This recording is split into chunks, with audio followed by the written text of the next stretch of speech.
Welcome to Book Talks, Teacher and Student Led. This is Cindy Philbeck. I am an MLIS student taking EDRD 730 with Dr. Wang, and this is my Instructional Strategy Virtual Presentation. I've entitled it The Beauty of Teacher Book Talks and the Value of Peer Student-Led Book Talks.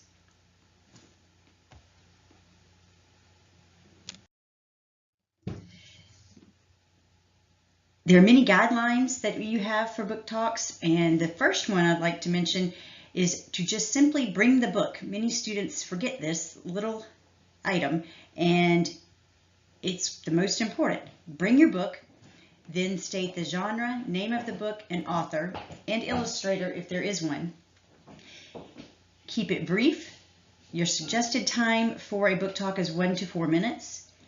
Give the audience a hook to grab their attention, such as a quote from the book, a synopsis of the important theme, or something unique about one of the parts of the story or one of the characters. Tell just enough to interest others by using descriptive words and inspiring them to read more. For fiction, state the topic and describe the story, but don't announce the ending. For nonfiction, share a few interesting facts, but don't summarize. For social studies and science subjects, compare book subject to actual significant historical or scientific events from history or from some of the recent news. Read a short excerpt from your favorite chapter and list other books and awards or accomplishments by the same author. This is a daily planning guide based on a 55-minute class schedule. This can be adjusted by any teacher to make any accommodations that they might need for different class length or rearranging a little of the steps. First, you have Monday, and since I'm a media specialist, it would behoove the media specialist to be involved with the content area teacher and let the media specialist do the introduction of the book talk, introduce the activity, and give the first sample book talk. And then allow the students to make their book selections and start reading. The next day is Tuesday, when the teacher does a read aloud and gives a sample book talk and issues the reading logs and provides the rubric. Then the students read and work on their logs. Wednesday, the teacher does another read aloud and another sample book talk, and the students read and work on their reading logs.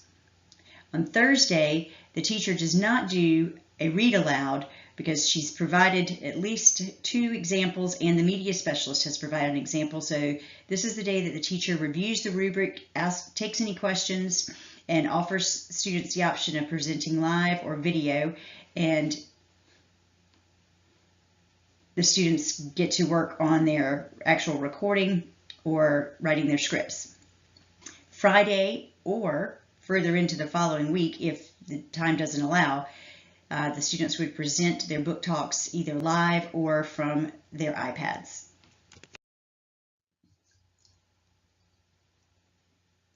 Teaching students how to give a book talk.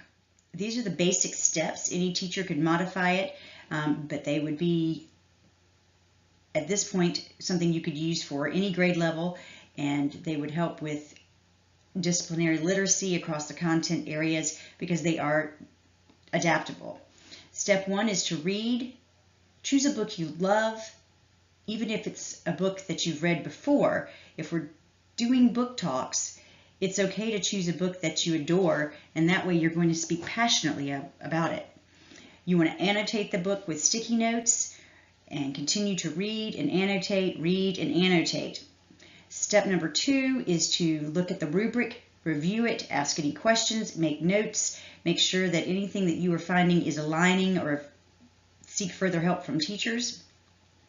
Step 3 is to prepare, plan to present live or recorded.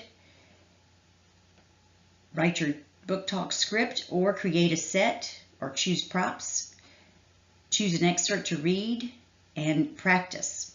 Step 4 is the actual presentation.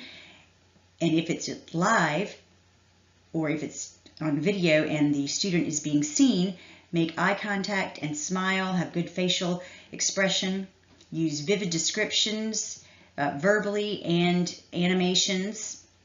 Use creative production set, such as if you had set up a cozy corner for your book talk, or if you had used a backdrop of some type.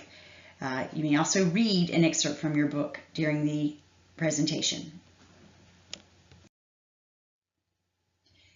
This is the book talk rubric. I adapted one that a teacher had provided to me and made it a little more generic, and also personalized it.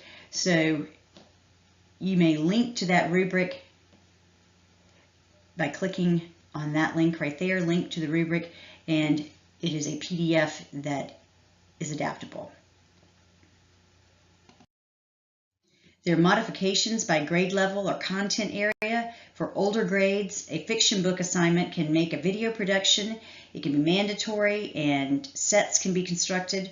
You can collaborate in small groups with different role assignments, such as a videographer, speaker, writer, set director. Give everyone their hat to wear. For younger grades, a fiction book assignment might involve live presentations. It might be able to be accomplished with partner work, or you could ask the students to bring props to further develop the ideas from the book.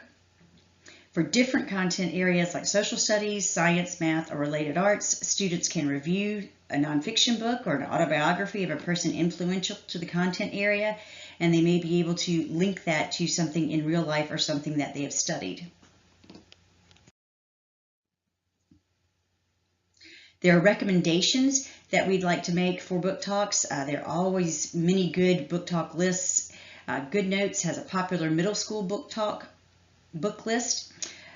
There's book talk videos on Scholastic, and there are also discussion guides on Scholastics. There are videos and forms that you can get started with if you're new to book talks.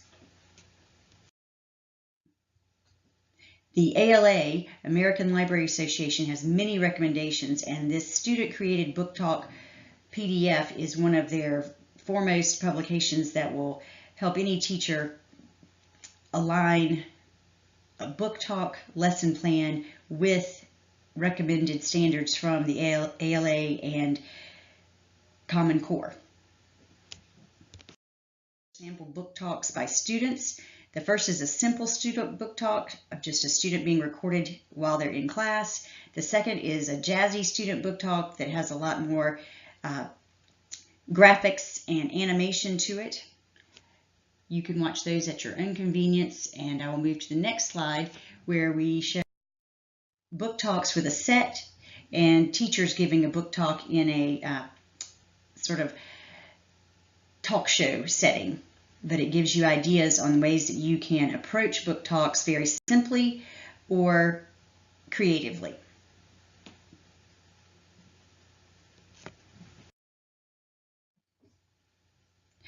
Finally, I have my references, a final sheet just to say thank you, and I appreciate your listening, as well as this course has been fun. I encourage you to work with your media specialist. And for all you teachers out there that have not worked with your media specialists in collaborations yet, please do, because media specialists and teachers really do make a great team and contribute much more to the content and disciplinary literacy if everyone is working together rather than as islands within the school. So I encourage you to work with your media specialist and collaborate.